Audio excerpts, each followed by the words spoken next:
Hey listeners, thanks for dropping in. I'm Christy. And I'm Melissa, and this is Buried Motives, where we dig deep into the details of some of the most gruesome Dirtbag murderers.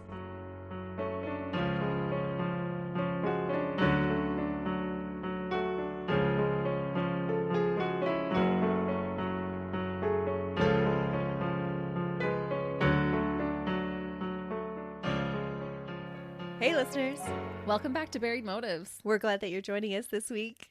We are. We love that you guys keep coming back. I am super excited to hear about your case today. I'm excited to tell it to you. So let's just get right into it. Today, we are going to cover a victim group that is not talked about a lot in the true crime world, despite its appalling statistics. There is a certain group of people whose number one cause of death is murder. Any guesses who this vulnerable group is? If I guess right, do I get a prize? Yes, you get to spend the rest of the afternoon with me. Woo, bonus! I am going to guess. We just did a domestic violence course through work, and so does it have something to do with that? Yes, actually, you're on the right track. Is it pregnant women? It is pregnant women. That was the stat that I just heard, and it is awful. It's appalling. It really is.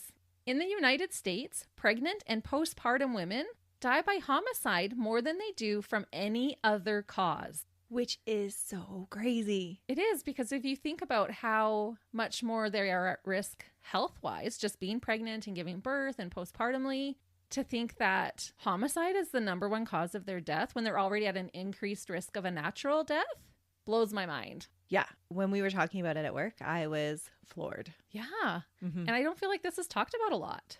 No, not at all. It's supposed to be such a happy time, right? Right. You're bringing home baby. It's this blissful time. You know, the issue is supposed to be bringing home the baby and not being able to sleep. It's not supposed to be worrying about whether your partner's going to kill you or not. Right. And a lot of it happens even before you bring that baby home. Mm-hmm.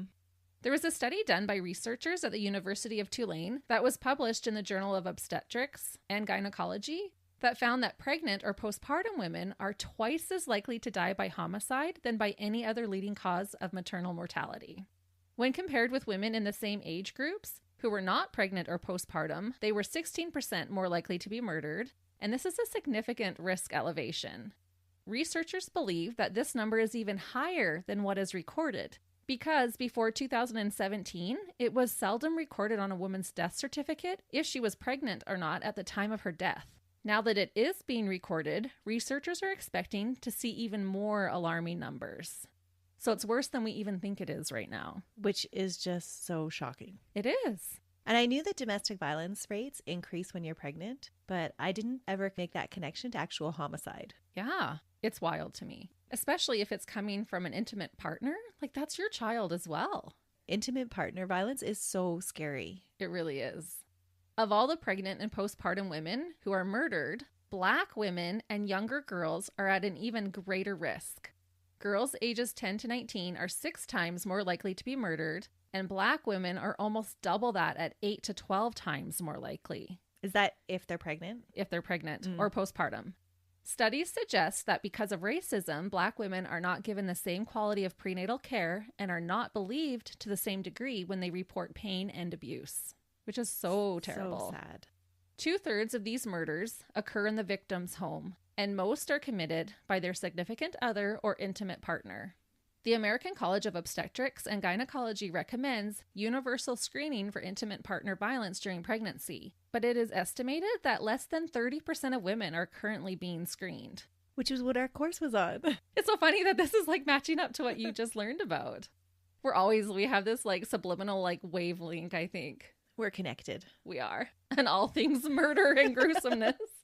Doctors Horan and Cheng conducted a study that was published in the Journal of the American Medical Association in March of 2001, and they found that 1 out of 5 deaths are homicide for pregnant and postpartum women.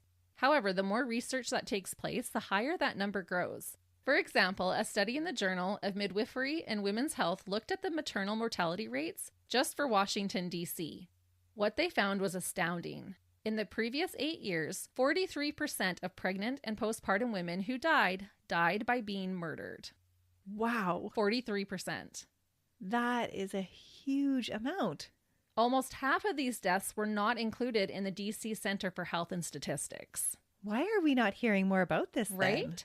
This finding indicates that this issue is so much more dire than researchers even suspected, because that's just looking at one major city. I would have never guessed that the rates were that high.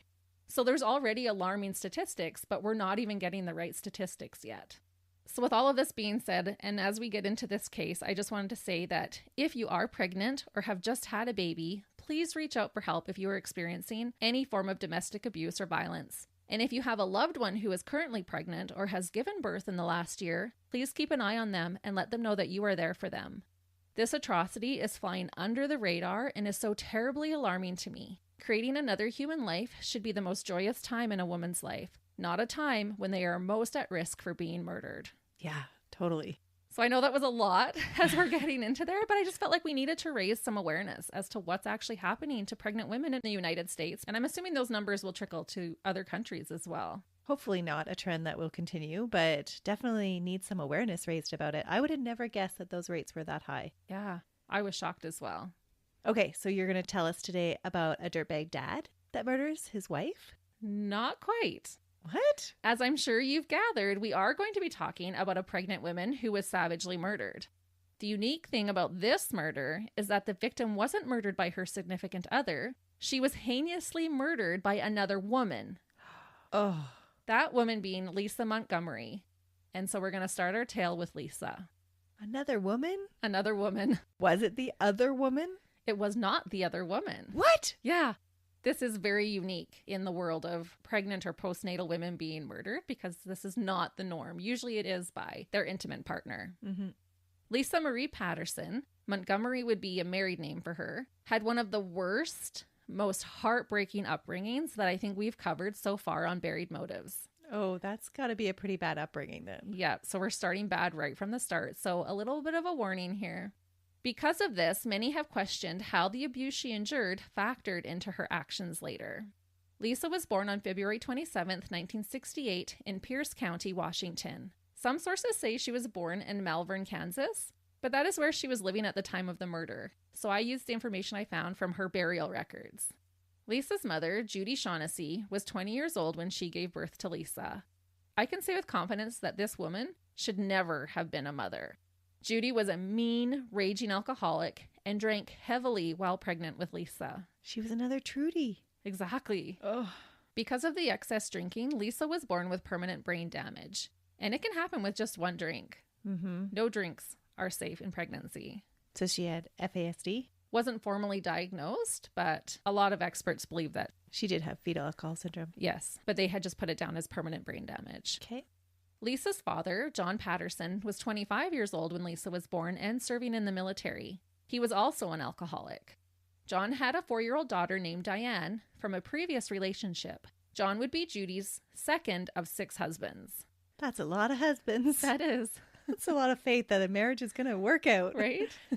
But not quite as many as Evelyn Hugo. Judy was extremely abusive towards both girls, even being described as cruel. Family members reported that one of Lisa's first sentences was, "Don't spank me." Judy would abuse them physically and emotionally and sometimes even tape their mouths shut. This might sound silly, but when I was looking up Lisa and her parents on the burial sites, Lisa had this long write-up about her crime, and her mother has this nice picture and write-up, like she had been a lovely person, and it just didn't sit right with me. Oh, because she was so cruel. Yeah. Just my personal opinion. I was just so upset because of what she put Lisa through. And then to look at her burial information, this really nice picture of her, she's smiling and, oh, she'll be lovingly missed by blah, blah, blah. Mm-hmm. And I'm like, how come she gets that? And then the monster that she created, who is her daughter, gets this horrible write-up. Because she didn't kill anybody. Well, I think she killed parts of her daughter, to be honest. For sure. Yeah. She led to it. But she didn't actually pull the trigger. No. But maybe what she did was even worse. Yeah. So at the beginning, Diane, so the stepsister, Mm-hmm. would endure the worst of the punishments because she was older. And because she was the stepchild? I think just because she was older. Okay. Because Lisa gets it even worse after. Oh. Diane later said that Judy would hit them with whatever she happened to have in her hands at the time, even brooms. She would take her finger and poke it into the girl's chest repeatedly as hard as she could. Diane said about her stepmother, quote, "Judy was manipulative and I hate to use this word, but evil. She enjoyed torturing the people around her. She got joy out of it. Judy knew that Diane was sensitive about her birth mother abandoning her, so she would strip Diane naked and push her out the front door of their house and pretend to kick her out. She would tell Diane to leave and that she couldn't take anything with her because Judy had purchased it all for her. What? So she would take this insecurity of her birth mom abandoning her and hurt her with that. That is beyond cruel. Mm-hmm. The girls' father would be away a lot, and when he was gone, Judy would have different men over to the house. Sometimes Judy would get into physical fights with these men, and Diane would try to protect Lisa. When Lisa was only 4 years old, Judy started to leave her and her sister with a male babysitter that may have been Judy's boyfriend. This dirtbag sitter would repeatedly rape 8-year-old Diane while Lisa laid in the same bed with them, watching while it happened. Oh, that's disturbing on so many different levels. Mm-hmm. Around the same time, Judy and John, Lisa's parents, separated, and Diane was taken into protective custody. For some unfortunate reason, Lisa was not removed from the home and was left at her mother's mercy. So they removed Diane from the home, but not Lisa. But were they removing Diane from her father's care? So they were thinking that he wasn't an adequate father. Right, but they obviously were aware of the abuse in the home and left Lisa to stay with her mom, but took Diane away from her father. But it sounds like she can present herself as a pretty nice woman. She got that nice write-up in her obituary. True. Right? And so maybe she's kind of two-faced and it's like, oh, John's all the problem. Yeah, so we separate, and of course they're not going to let John keep his kid, but if Judy put off a good face, maybe that's why she got to keep Lisa. Yeah, so we can add conniving maybe then to her list of qualities. Qualities. I say that with an eye roll. Just imagine it.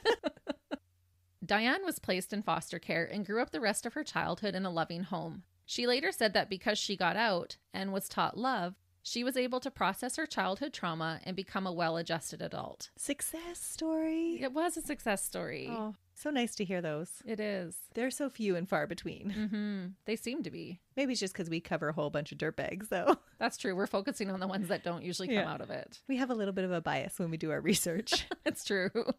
Unfortunately, Lisa did not get this same chance, which speaks to the idea that nurture absolutely played a part in the monster she would later become. Diane wouldn't see Lisa for 34 years until Lisa's trial, which that kind of broke my heart a little bit because she had taken care of Lisa. Like they had made a little bond together.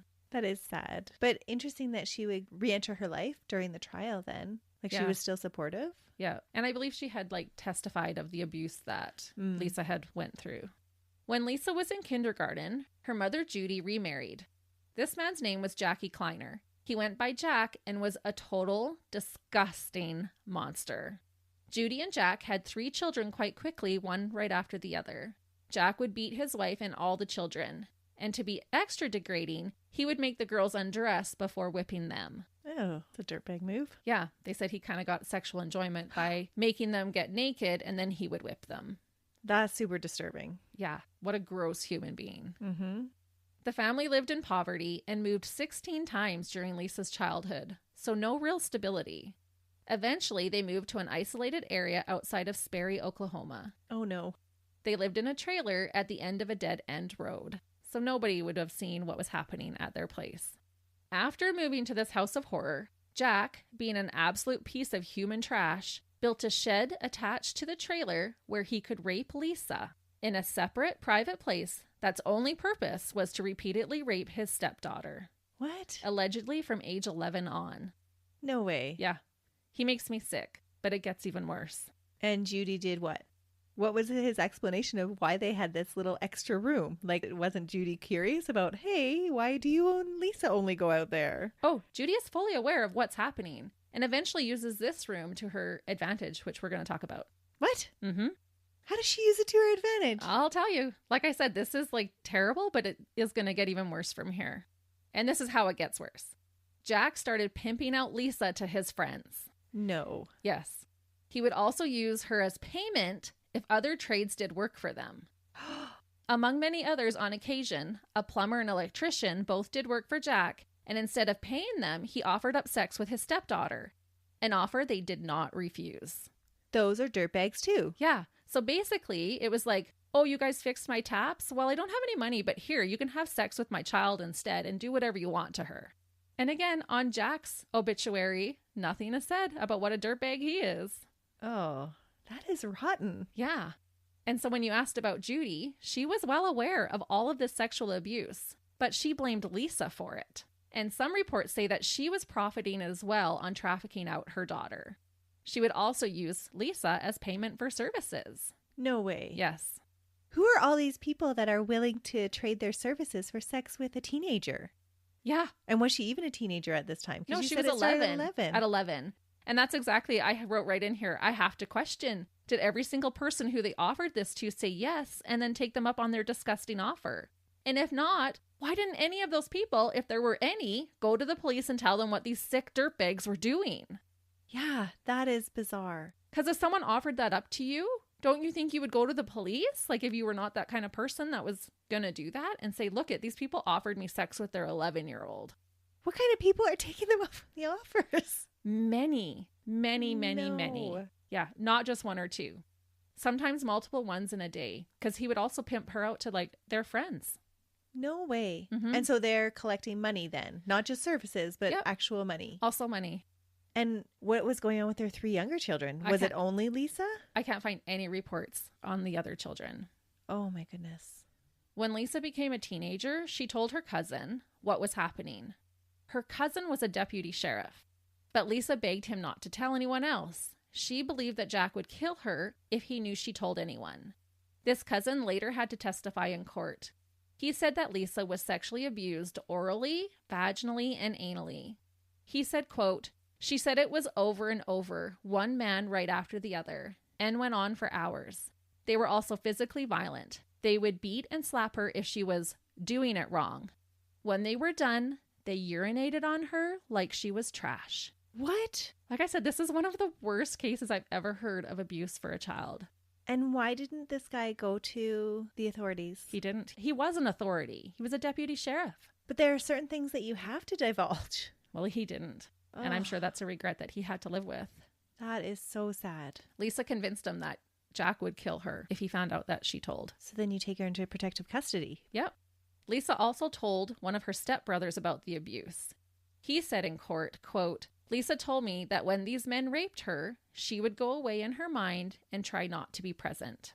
Well, that's a defense mechanism that she would need. That's going to come up a lot in this case. Judy, her mother, also had to testify in court about her knowledge of the sexual abuse. She admitted to walking in on her husband raping Lisa. She said, quote, he was in her, he was pumping her. That is so disturbing. It just makes me sick that this happened to a little girl. Mm-hmm. Like, I can't even imagine Lisa living this way, having men beat her, rape her, and urinate on her, totally treating her like she is worthless. Yeah, it is unfathomable. I don't know how you come through this almost any other way than Lisa does. Not to make excuse for Lisa at all, but it just gives us some understanding as to what we're working with before the murder that we're going to talk about today happens.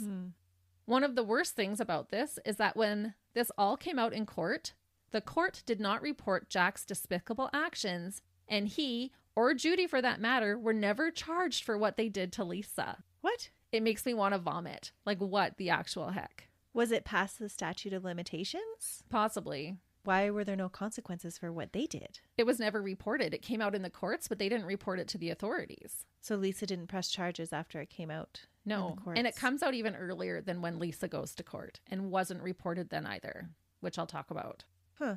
And so consequently, none of the men who Lisa was human trafficked to were charged either. They all got away with it.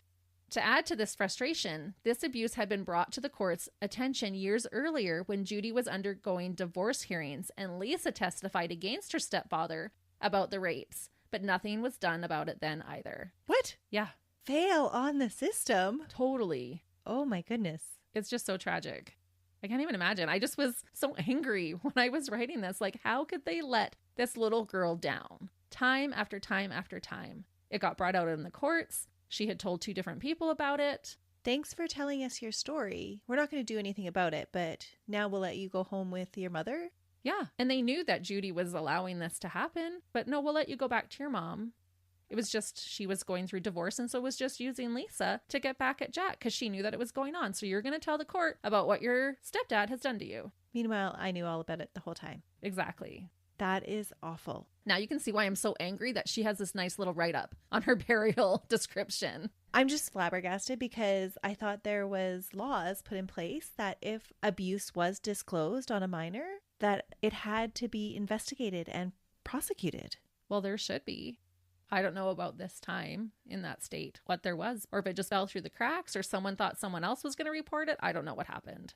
And sorry, how old was she when she went through the divorce hearings? What year was it? She would have still been a teenager. Still a minor. Yeah, still a minor. So still should have been afforded the protection of the system. Yes. Oh, fail. Even if she was over 18, she still should have been afforded that. Absolutely. Mm-hmm. But even more so, there's a greater duty of care. For sure. Absolutely. Unsurprisingly, Lisa started to drink alcohol as a child to try and cope with the severe abuse she was enduring at the hands of her mother and stepfather. No kidding. You have to find some way to cope. When her mother caught her drinking at the age of 14, her solution was to threaten Lisa with a gun. What? Yep. She's an alcoholic herself. They're all alcoholics, but when she caught Lisa drinking at 14, she grabbed a gun and threatened her life with it. When Lisa was 16, her mother and stepfather divorced. So I guess she was 16. I actually had that in here. And family members believed that Judy blamed Lisa for it. Why? Because she's a dirtbag.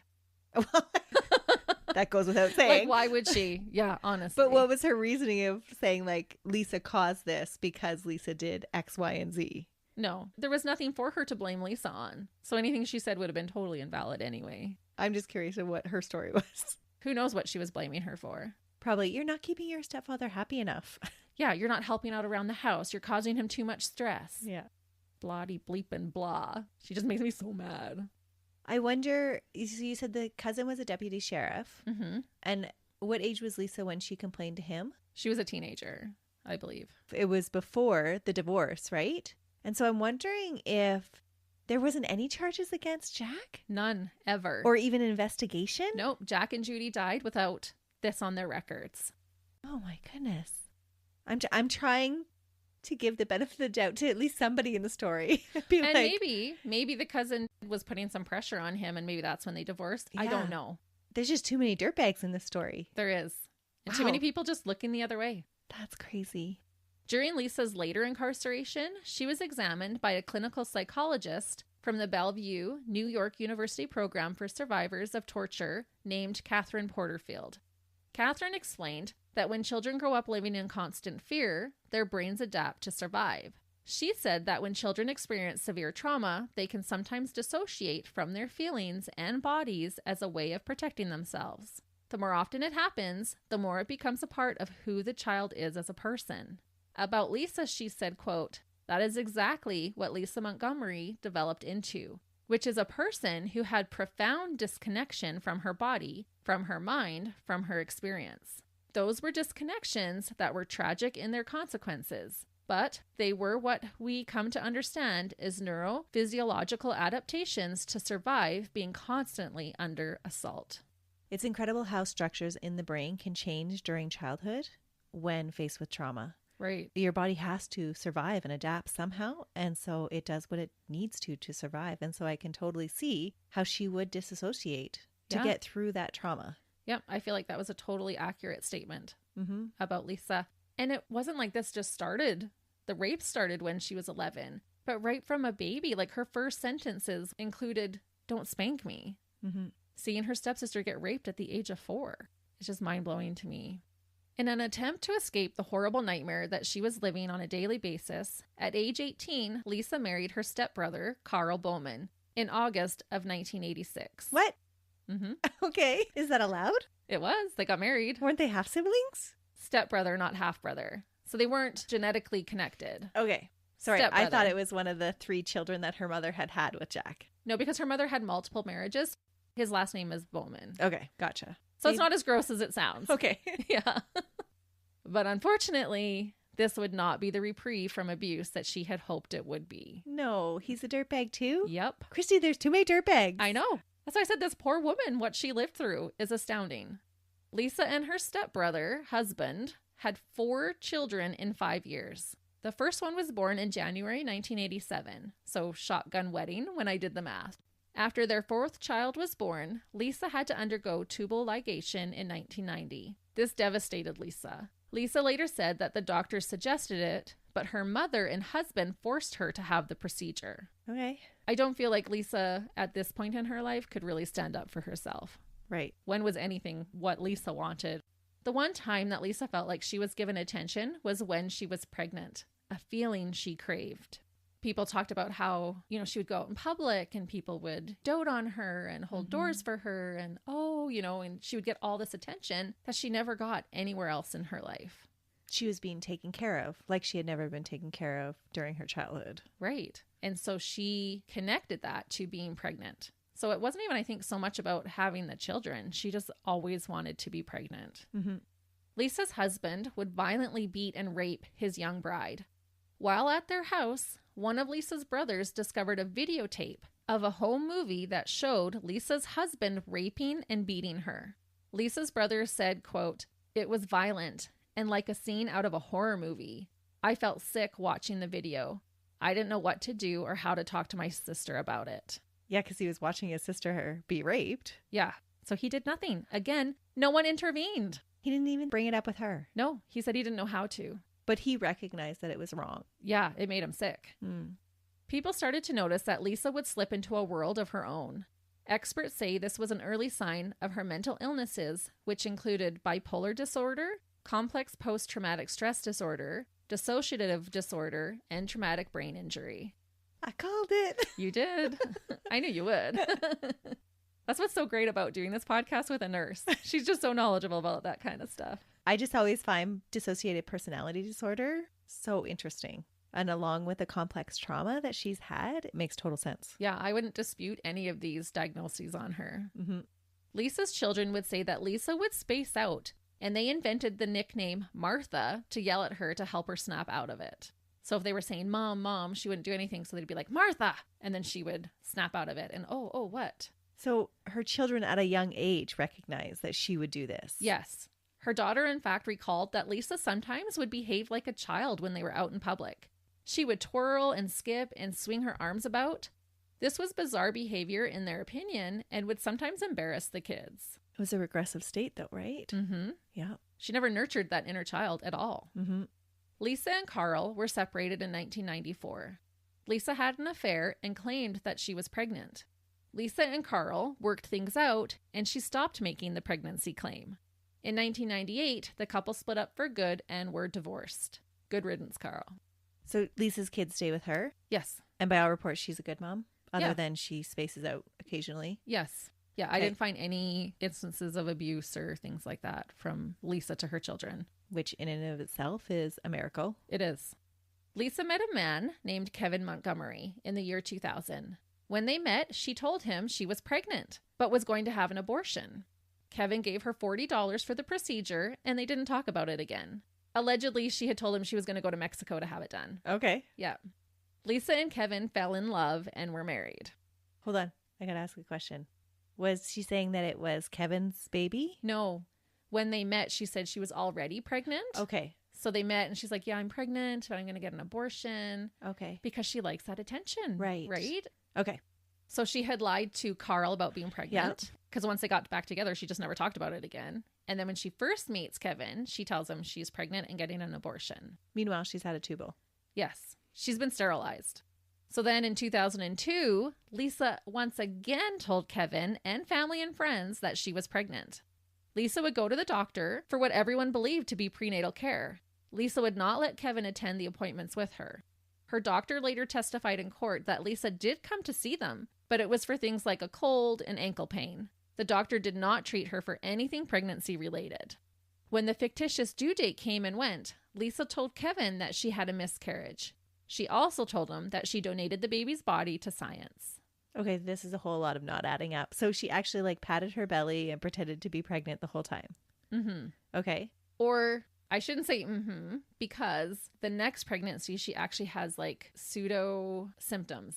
Okay, so you don't know if she did for this one either. Yeah, so I don't know for sure if she does for this one. Okay. Yeah, we'll talk about that in the next one here really quick. Isn't it crazy how the mind-body connection works like that? Yeah. That you can believe something so much that your body will actually make physical allowances for those erroneous beliefs. Yeah. It's amazing. Yeah. Our minds are so powerful. Mm-hmm.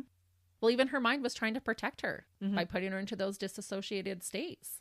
Lisa didn't tell Kevin that she had had her tubes tied, and so he had no reason not to believe his wife about her pregnancies. Lisa's lawyer later said that Lisa had lost touch with reality and fantasized about being pregnant. And like I said before, this might have been the only time that she felt worthy or special. Lisa told everyone once again, so this is at least the 4th pregnancy that we know that she has lied about, but she told everyone again that she was pregnant in the spring of 2004 and that she was due in December. Oh dear. Yeah. I'm guessing the ending already, and this is not going to go good. No, I've already told you what she's going to do. It's like a private practice episode. It really is. Oh my If any goodness. of you have seen that episode, you know what we're talking about. And if you haven't seen that episode, don't worry, because I'm going to tell you about it. Oh. Not the episode, but what happens here. For realsies? That's what you're going to tell me about? Yeah. Oh my goodness. I know, but it's just so... I just feel like these cases need to be heard more. Because this is just swept under the rug, what happens to pregnant women. This is a little different than the domestic violence, obviously. Wow. So that fall, so a few months later, Lisa was going through a custody battle with her ex-husband, Carl. Things got nasty, and Carl and his new wife were starting to send Lisa emails telling her that they were going to expose her lies about being pregnant and use it against her in the upcoming custody proceedings. Oh, so now she requires proof. Yes. Lisa responded by telling them that she was going to prove them wrong. On December 10th, just 14 days before the murder that we're going to talk about, Carl filed a motion for change of custody of the 2 minor children who currently lived with Lisa. And that's going to back her into a corner. Mm-hmm. Oh, so we know what's going to happen, because when people who have had that much trauma in their early childhood, when they're backed into a corner, for most, what they do is they have to find a way to attack first. Yeah. And now Carl, who's already a dirtbag, is trying to threaten to take her children away that are living with her. So Lisa knew she needed to produce a baby to fight this battle and keep her children in her custody, or she would be proven a liar. Recipe for disaster. Yep. Which is now going to lead us into why we're talking about this case today. Mm-hmm. Around the same time that Lisa announced her most recent fictional pregnancy, she met a woman online named Bobbie Jo Stinnett. Lisa and Bobbie Jo both bred rat terrier dogs. They met on an online message board called Ratter Chatter for people interested in rat terrier dogs. But I dare you to come up with a better name than Ratter Chatter for an interest group about rat terriers. That is a good interest group name. It's a brilliant name. I was like, Ratter Chatter, like that was just like so satisfying to learn that that's what it was called. People are so clever. Right? Yeah, that's the word I wanted. It's so clever. The 2 ladies became friends and even met at a dog show in April of 2004. There are pictures of them together with their dogs. Lisa had her daughter with her, and Bobbie Jo's husband, who she had been high school sweethearts with, was with her in the picture. Bobbie Jo was pregnant with her first child at the time, around 4 months along, when they had met in April. So that's going to put her at the perfect due date time. Yep. So speaking about Bobbie Jo, she was described as being smart and kind to others. She loved horses and dogs. Bobbie Jo had a website called Happy Haven Farms to promote her dog breeding business in Skidmore, Missouri. And Skidmore might be the smallest town we've mentioned so far, at less than 300 people living there at the time. Her website featured pictures of Bobbie Jo with her dogs. Bobbie Jo had been open about her pregnancy and shared the news with her online community. The 2 women started to exchange emails and bonding over their pregnancies. Again, we know that Lisa had been permanently sterilized 14 years earlier, and this would be medically proven later in court. Okay. But this didn't stop her from trying to convince others that she was pregnant. She began wearing maternity clothes and behaving like she was pregnant. So fast forward to December 2004. Bobbie Jo is now 8 months pregnant. Lisa is also nearing the end of her fake pregnancy. She told everyone she was due in December and knows she will need a baby to corroborate her lies. Mm-hmm. Lisa uses the alias Darlene Fisher to contact Bobbie Jo via instant message on December 15th, 2004. She tells Bobbie Jo that she is interested in purchasing one of the puppies she had for sale at the time. They made arrangements for Darlene, aka Lisa, to come and look at the puppies the next day. Lisa lived in Malvern, Kansas, but told Bobbie Jo that she was coming from Fairfax, Missouri, a city that was less than a half hour away from where Bobbie Jo lived. The drive from Lisa's actual house to Bobbie Jo's was about 2 hours longer than that. It would take Lisa closer to 2.5 hours to drive there. That's a long time to be in a dissociated state, if that's what they're going to claim later. Yep. Telling Bobbie Jo that she lived closer likely made it seem more believable. And honestly, who would even be suspicious? Yeah. You wouldn't. Bobbie Jo told her husband, Zebulon, who went by the name of Zeb, and her mother, Becky, that night that the next day a woman was coming to see the puppies. Again, this would seem harmless, and they were likely excited to sell another puppy before the baby was due to come along the following month. Mm-hmm. One report stated that Lisa made a practice run to and from Bobbie Jo's house the day before the murder, which would have been the same day she contacted Bobbie Jo about the puppies. That just makes it even more premeditated. It really does. And it's going to take away her defense of being in a disassociated state later. Yes. So I have a big question. Did she actually believe she was pregnant and she was having symptoms, or was she actually trying to fake being pregnant? That's debatable. Was she actively taking steps though to fake it? I think that's what would prove whether she believed it or not. Because if you believe you're pregnant, then you're not going to do things that you have to do to fake being pregnant. Well, her body did react as if she was pregnant. So she believes it. But at the same time, I'm going to talk about another piece of evidence that would prove that she doesn't. It's really hard to decide on this one. That is interesting.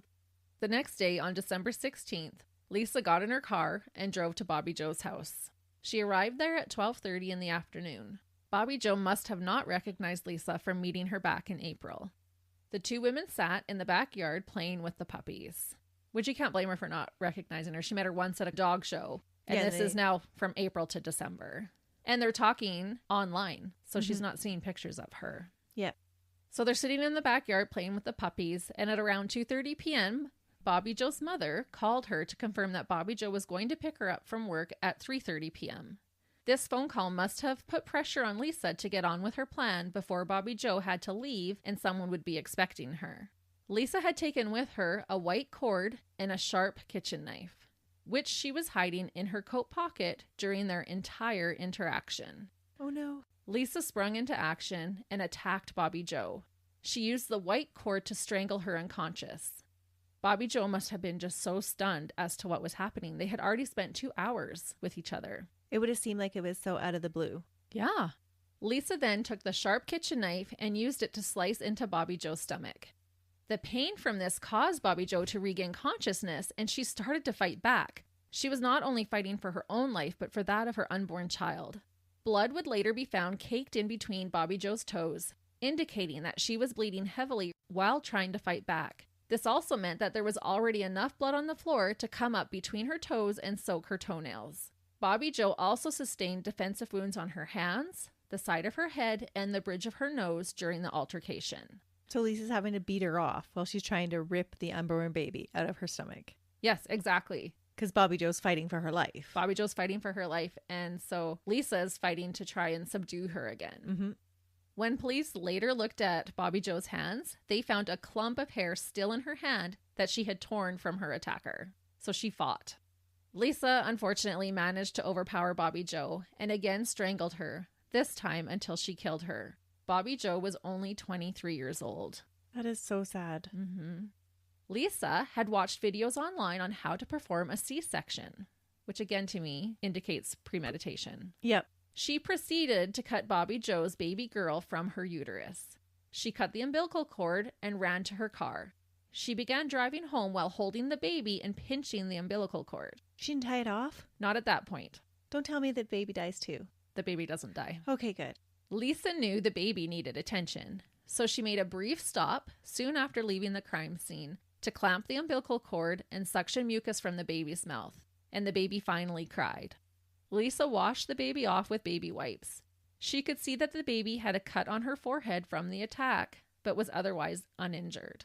Lisa then went to her trunk and got out a car seat that she had placed there prior and set the baby in the seat and proceeded to drive. Because they don't live close either. She's now got this long drive with the baby. And how is she going to explain all this when she gets back home? Well, I'll tell you right now. Oh, who's going to believe that story? Oh, I went to the hospital today, had a baby, and now I'm home. They do. What? They believe her. But this is what she does. Lisa drove to Topeka, Kansas, and called her husband, Kevin, at 5:15 p.m., telling him that she had gone into labor while out Christmas shopping and had just given birth to their daughter inside a woman's clinic in Topeka. She told him to meet her at a parking lot near the clinic. Not at the clinic? Well, there was no clinic that she was at. I know, but I don't even know if there was a women's clinic in Topeka. I didn't look up Topeka to see even how big that is.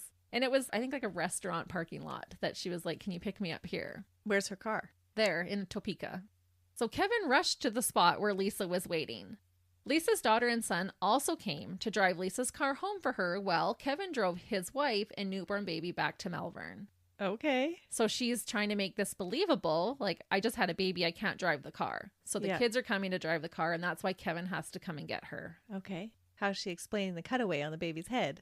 I don't know. She might say there was forceps. That would be my guess. Who is going to release care of a mother and a newborn right after delivery? I know. With no follow-up care planned. No. Nothing. And drop them off in a parking lot? Like, what are they thinking? Yeah. This is not a normal situation. No, it's not. And I think Lisa was just like, I gave birth. Come pick up me and the baby. I've stopped at this restaurant. Come get us here.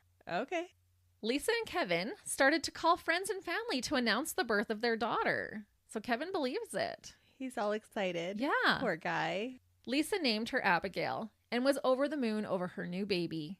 They slept in the living room that night next to the baby's bassinet. The next morning, they decided to take the baby, Abigail, with them to run errands and go out for breakfast. And I don't know about you, but I surely was never up to running errands the morning after I had given birth. Yeah. While they were out, Lisa stopped to introduce people to their newborn baby. And I thought, what was going through her mind? It'd be so bizarre. Yeah, but now she's getting attention with the brand new baby too, which she craves. Did they use this later to prove that she was in a dissociated state? Because what murderer is going out? Like, let alone what new mother is going out in public? What murderer is going out and showing off the evidence of your crime? But she had told everybody she was pregnant, and her body did change to appear to be pregnant. So who would really question? Right. They didn't know that she just got picked up from Topeka in a parking lot. She knows it. She does, but I believe that she would have gone on to like just really believe that Abigail was her daughter. Okay. Yeah. Is she in a total dissociated state and this is why she's doing all these things? Or has she just grown into a dirtbag? I don't know. And how long can you stay in a dissociated state? Exactly. Was she living her whole adult life, her whole childhood and adult life in that type of a state? That's bizarre. And I honestly believe that she must have believed that they would just get to live happily ever after and that no one would be the wiser about the obscene murder and kidnapping she had just committed. The couple returned home and Lisa sat on the couch holding her stolen baby. There was a knock at the door. Kevin answered the door and it was the police. Kevin invited them in, having no idea why they were there. How did they get to her so quick? I'll tell you. So police entered and saw Lisa just sitting there holding a newborn. And I thought, how eerie for those police officers. Before I go on with what happens next with Lisa and Kevin, I'm going to rewind a bit to an hour after Bobbie Jo had been murdered and what transpired to get the police at Lisa's door almost 300 kilometers or 186 miles from the crime scene. Okay, you are really going to tell me. I am really going to tell you. I always really tell you. While Lisa would have still been driving her 2.5-hour trek towards Malvern, Bobbie Jo's mother got off of work. She waited for Bobbie Jo. When her daughter didn't show up to pick her up from work, Becky decided to brave the cooler winter weather and walk the couple of blocks to Bobbie Jo's house.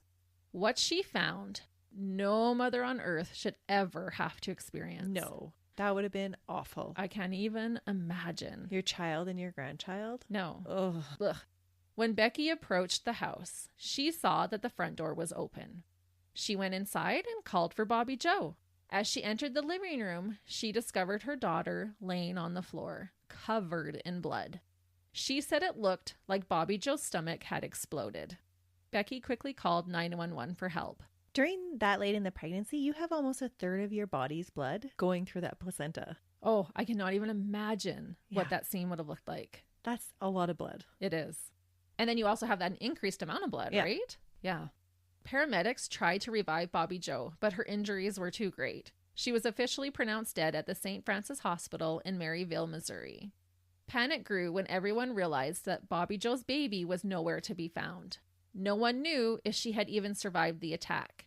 Can you imagine, first of all, seeing what had happened to Bobbie Jo, but then realizing that the monster who had ripped this baby from her mother's womb took the baby with them? Reports stated how traumatizing this crime scene was for investigators. And I wonder, with it being such a small town of less than 300 people, did the first responders and police know Bobbie Jo personally? Oh, probably. They probably did. Mm-hmm. Which would just add to that trauma for them.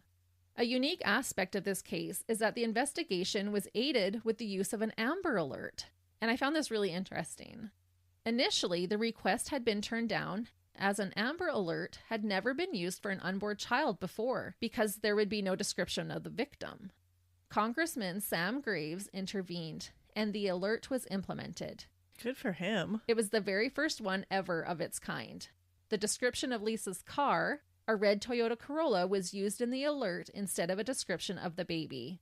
So how did they get the description of the car? Neighbors had seen a car parked out front. The car had been there for over 2 Right. hours. Yeah. But I just thought, way to go, Congressman. Yeah. Like, it was just so great. I felt that he intervened and was like, we don't care. We're using this as an Amber Alert. Yeah. Forget the red tape, right? Yeah. So shout out to Congressman Sam Graves. Good job. When police investigated, they could see that there was no forced entry into the Stinnetts' home, indicating that Bobbie Jo likely knew her attacker. It didn't take police long to realize that the number one suspect was the lady who had come to look at puppies earlier that day, Darlene Fisher, or as we know, Lisa Montgomery. Using computer forensics, police were able to trace the online communications between Bobbie Jo and Darlene to Lisa's IP address. Lisa's car also matched the car that had been seen outside the Stinnetts' home at the time of the crime. This was enough evidence to warrant the police taking a drive to question Lisa. That's some quick thinking about, like, how are we going to track this person down? Yeah, they were right on top of it with their computer forensics. Really good police work. Yeah. Because it's the next day they're at her door. That's crazy. So going back now, when police entered Lisa's home, investigator Randy Strong told Lisa and Kevin that they were there investigating the murder of Bobbie Jo Stinnett. They asked the couple about the baby in their custody. Lisa insisted that she had just given birth to the child and sent Kevin out to the truck where she said her discharge papers were. So What? she's like, honey, go get the discharge papers. They're out in the truck. So he runs out to fetch them, but of course returned empty-handed. Because there's no discharge. No, and I thought, what was going through poor Kevin's mind? He believed her that this is their daughter that she gave birth, and he's like, what's going on? He was probably all flustered. Yeah, I'll run out to the truck. I'll look for the papers. And he's probably searching everywhere. And what is he feeling and going through when he doesn't find these papers? He's probably thinking, oh, she just has them in the diaper bag or moved them somewhere else. Yeah. They're lost somewhere. They got Yeah. lost in the shuffle. Yes. Because I 100% don't believe that Kevin had anything to do with this or knew what was happening. I think he really believed his wife was pregnant.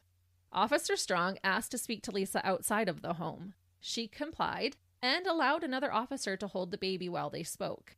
Lisa told the officer that because they were having money problems, she actually had given birth to their daughter at home. She said she had lied to her husband so he wouldn't feel bad about not being able to afford a hospital birth. Lisa told Strong that she had the help of 2 friends. When Strong asked for the names of these 2 friends who helped her, she quickly responded saying that the friends didn't physically come to her house, but they had just stayed by their phones in case there were any complications and Lisa had to call them for help.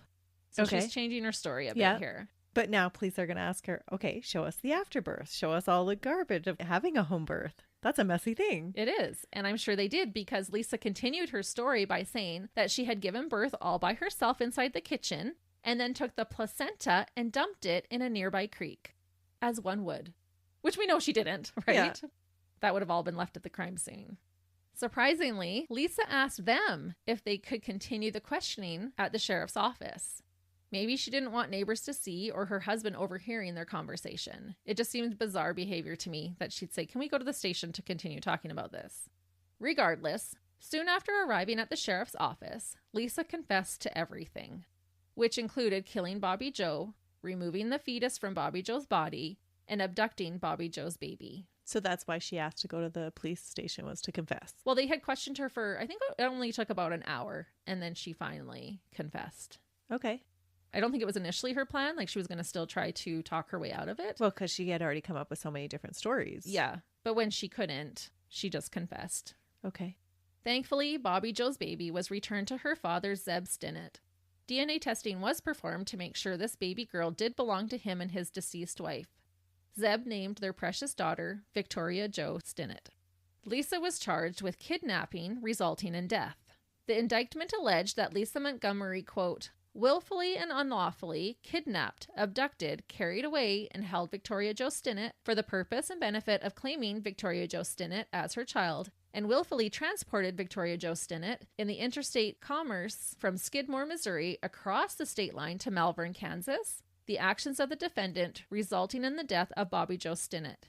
The superseding indictment further alleged statutory aggravating factors, including that Montgomery killed Stinnett in an especially heinous, cruel, and depraved manner, in that it involved serious physical abuse to Stinnett. Why not first-degree murder? This actually, I believe, carries a stiffer punishment because Lisa would later try to get out of this particular charge. Interesting. Lisa used the defense of not guilty due to insanity. Lisa underwent extensive medical evaluations during this trial. The defense had Lisa examined, and their doctors diagnosed her with depression, borderline personality disorder, post-traumatic stress disorder, and pseudopsoriasis. The prosecution's doctor agreed with those diagnoses except for her suffering with pseudopsoriasis. Pseudopsoriasis is defined as a false belief of being pregnant that is associated with objective signs of pregnancy, which may include abdominal enlargement, reduced menstrual flow, amenorrhea, subjective sensation of fetal movement, nausea, breast engorgement and secretions, and labor pains at the expected date of delivery. So basically, your brain tricks your body into believing that you are in fact pregnant.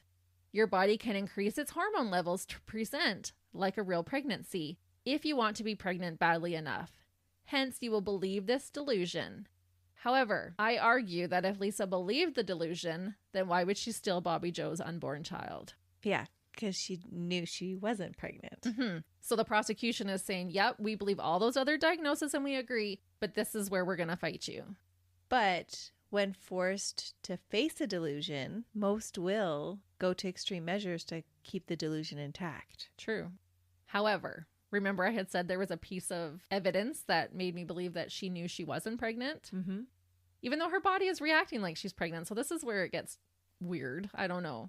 But an insurance application from the September before the murder was found. It was filled out by Lisa, and she had indicated on the form that she was not pregnant. So then she goes in and out of dissociated states? Maybe. But yeah, that's very questionable. Mm-hmm. I can totally see why you think that. Yeah, it's pretty damning evidence against her. Absolutely. Lisa continued to change her story about the birth, and then later claimed that her brother was with her at Bobbie Jo's home and had killed Bobbie Jo and given her the baby. How is that any better? And why would she throw her brother underneath the bus? I know. And is this the brother that she... I don't know. She's got a lot of siblings. Okay. Yeah, I don't know which brother this is. But he was able to provide a solid alibi. I believe he was with his probation officer at the time of the murder, so... Yeah, that's a solid alibi. Yeah, whoops. So then Lisa even went as far as to claim that she had amnesia before and during the murder. It came out that Lisa had also made additional claims of being pregnant in the past. So this was brought up as well, that this was kind of a trend for her, that she knew she wasn't pregnant but had claimed to be multiple times before. Dr. Dietz stated, quote, "It's my opinion with reasonable medical certainty that at the time of the charged offenses, the defendant did not suffer from any mental disease or defect that affected her ability to appreciate the nature and quality of wrongness of her acts. It is my opinion, with reasonable medical certainty, that the defendant was entirely capable of appreciating that she was engaged in a lengthy and elaborate plan designed to kill Bobbie Jo Stinnett at a stage of advanced pregnancy, to successfully conduct a cesarean section on her first attempt, and to kidnap a healthy infant she could present to the world as her own." Well, that's why she had researched how to do a C-section. She didn't want to harm the baby. So I'm tending to believe this statement. Yep. Lisa's extreme abuse as a child was also brought up in the court proceedings. They argued that Lisa committed murder under severe mental and emotional disturbance, which I also believe that she was under severe mental and emotional disturbances. She had been. Yes. She wasn't currently, though. But she had never fully recovered from her childhood either. Right. Lisa was found guilty, beyond a reasonable doubt, of kidnapping resulting in death on October 22nd, 2007. The case then proceeded to the penalty phase. The prosecution was pushing for the death penalty. The defense was vying for life imprisonment. The jury voted unanimously in favor of the death penalty on October 26th, just 4 days after her guilty verdict. Wow, they didn't have to deliberate that long. No. Lisa desperately tried to appeal this decision. Her team argued that because Victoria Jo was not considered a person until she was removed from the womb, and because Bobbie Jo died before the baby was removed from her body, then kidnapping could not be the cause of Bobbie Jo's death. They argued that the kidnapping was a result of the death. They argued that in Roe v. Wade, the Supreme Court held that the word person, as used in the 14th Amendment, did not include fetuses. Lisa wanted the murder and kidnapping charges to be separate. However, the fact was that Bobbie Jo did die during the kidnapping of her child. They happened simultaneously. Her charge of kidnapping resulting in death stuck. Mm-hmm. So that's where I think it must hold a greater charge. Yeah. Because she was wanting to get them separated to Okay. hopefully take the death penalty off the table. I'm always fascinated with the semantics of the law that the lawyers argue. Oh, I know. Lisa's team also argued during the appeal that because of her mental illness and brain damage, Lisa shouldn't be held responsible for her actions. They claimed she was in a delusional or dissociated state at the time of the kidnapping. There were also reports of how well Lisa was doing now that she was on an intensive medical treatment for her mental illness. Apparently, she was on many different prescriptions to help her. Attorney Sandra Babcock said, quote, "It is difficult to grasp the extremity of the horrors Lisa suffered from her earliest childhood, including being raped by her stepfather, handed off to his friends for their use, sold to groups of adult men by her own mother, and repeatedly gang raped, and relentlessly beaten and neglected. No one intervened to help Lisa, though many knew what was happening to her. No other woman has been executed for a similar crime because most prosecutors have recognized that it is inevitably the product of trauma and mental illness. Executing Lisa Montgomery would be yet another injustice inflicted on a woman who has known a lifetime of mistreatment." I don't know, I'm kind of swaying that way. I know this one is so hard. What she did was awful. And I don't really believe the whole disassociated state because that's a long time to be in a disassociated state. But at the same time, I'm like, oh, the death penalty, given her history, like how could she have turned out any differently? But then people do. So Yeah, it's true. But she was doing really well on her treatment plan. She was finally getting help. She wasn't asking to be set free just for her life to be spared. right. But at the same time, her life seemed to be on a fairly good path with Kevin, that she wasn't experiencing any abuse anymore. There was no reason that she couldn't have found a coping mechanism in that relationship with Kevin, it seems like. Yeah. Like, it's very bizarre to me that it was a good relationship that she was in when she kind of tipped over.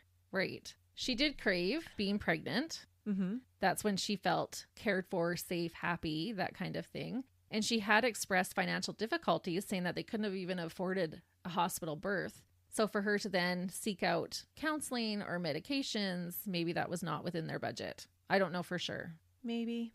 Lisa's appeal to the death penalty became a political one. They reached out to President Donald Trump for clemency. Oh. But Trump was a supporter of the death penalty, and it was his office that reinstated executions in 2003. Lisa was hoping to stay her execution long enough for President Biden to get into office, as he had promised to enact a moratorium on capital punishment. There were special campaigns and petitions to try and stop Lisa's execution. I even found one on the Cornell Law website. On March 19, 2012, the U.S. Supreme Court denied Lisa's certiorari petition. Lisa awaited death row at the Federal Medical Center in Texas. She was originally scheduled to be put to death on December 8, 2020, but because of COVID complications, it was postponed to January 12, 2021. Apparently, her attorney had come down with COVID. At the age of 52, Lisa was executed by lethal injection at 1:31 a.m. on January 13, 2021, at the prison in Terre Haute, Indiana. When asked if she had any last words, she answered no. Lisa was the third woman to be on federal death row since 1927 and was the first female federal prisoner to be executed in 67 years. It's so interesting that it actually proceeded very quickly. It did. For a death sentence penalty? Yes, I agree. It can take years and years. With all of the appeals. Yep. Yeah. This was a federal death row because she had crossed state lines. Okay. So maybe it's expedited when it's federal. I don't know. So interesting, though. She was the first woman executed since 2015 and the first prisoner to be executed in the year 2021 in the United States. Wow. And that is the story of a woman who lived through unspeakable abuse and torture as a child and grew up to rip a baby from another woman's body, viciously killing her in the act. The dirtbag woman who craved being pregnant, Lisa Montgomery. That is a wild case. Yeah, I was blown away by this case, to be honest. It's hard to fathom that this actually happened, but you can totally see both sides. Mm-hmm. What she did was absolutely a dirtbag move, but I'm having a little bit of a hard time calling her a dirtbag because of that horrific upbringing. Yeah. But what she did was horrific. Yeah, it's a tough one. I am curious if that private practice episode was based on this. Oh, maybe. Like, where did they get their idea from? Because that sounds so similar. What year was that done? That I don't episode? know. Now we have to look it up. The private practice episode happened in 2009. Oh, so this very well could have been the inspiration for that episode. Yeah. Any private practice fans will remember the horror of that episode. It was awful. It was. And even more horrific to learn that it actually happened in real life. Yeah. I know that things like this is hard to hear about and talk about, but we hope that with us talking about it, it will help to raise awareness and take care of those around you. Take care of your pregnant friends. Take care of one another. And we hope you guys have a wonderful week. Until then, see ya. Bye.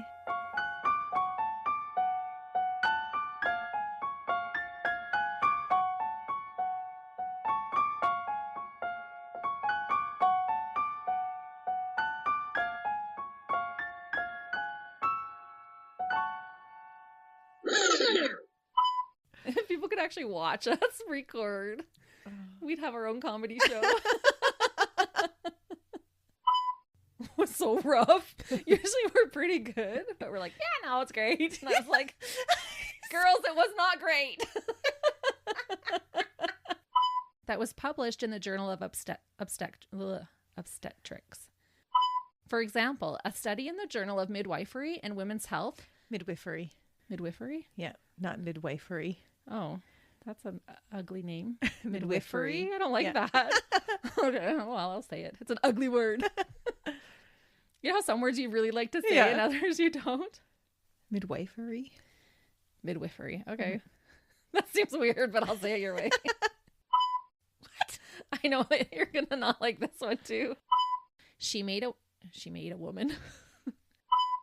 Who is interested? I don't know. Have you seen a picture of those dogs? I did look them up so I could see what they look like. That took, I feel you, truck. That took a little bit to get going. See, Topeka? That's a nice word to say. What evidence did she leave behind? You always think I'm not going to tell you. I love it. Why do I have such hard words in here?